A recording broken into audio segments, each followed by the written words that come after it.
Welcome back to the infinity person hypothesis. In this part 5, we're looking, is the infinity person sociable? Does he communicate, have society, and love within himself, or is he lonely?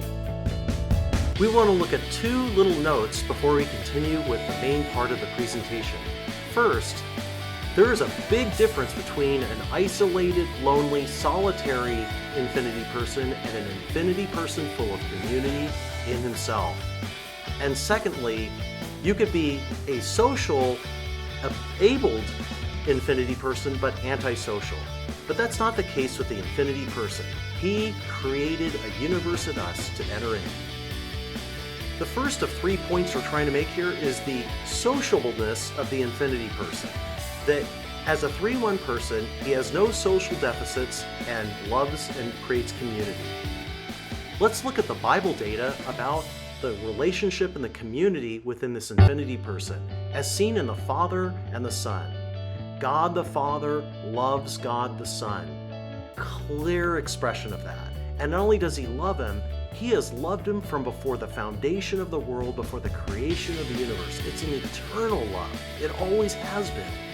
And finally, there's a word picture where the Son is resting in the bosom of the Father. The infinite begotten God is resting in the one who begat him. So this picture of intimacy and closeness is amazing. So we have God, this complete and social being, this infinity person, and what does that leave us? Well, he created personal beings designed to know him, enjoy him, and love him. The Bible talks about human beings being God's showcase, his masterpiece. And we have several verses that reinforce this. First, God created us in his image, in his likeness. We're a little mini-me of the living infinite God. Secondly, we have a God who made us a little lower than himself. We are like high and elevated among creation to know God and be in relationship with him. Thirdly, we are called his workmanship, his masterpiece, created in Christ for good works. And finally, God explicitly says right here that we are his children, and when he appears, we will be like him, like the infinite person. That is way amazing. What does the infinitely personal infinity person want from his masterpiece human beings? He wants us to be in relationship with him. He wants us to know him and love him. He wants us to be entirely personal with him, who's infinitely personal with us. That is a high and noble purpose. Some goals that the infinity person has for us come down to some very powerful little words. The first is love. He wants a whole being response of love to his love for us, to love him with all our heart, soul, mind, and strength. He wants us to know him.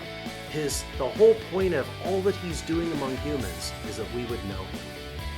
And more importantly, if you want to brag about something, what's the highest and most important thing? To understand and know the infinity person. What's higher than that? And finally, there's going to come a day where he will have us all to himself, and we will be all his and he will be all ours.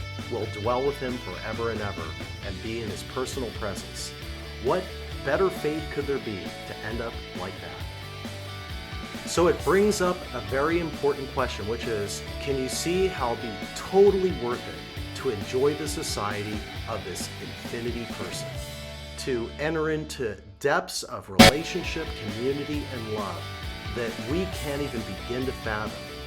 What better purpose and goal and destination could there possibly be?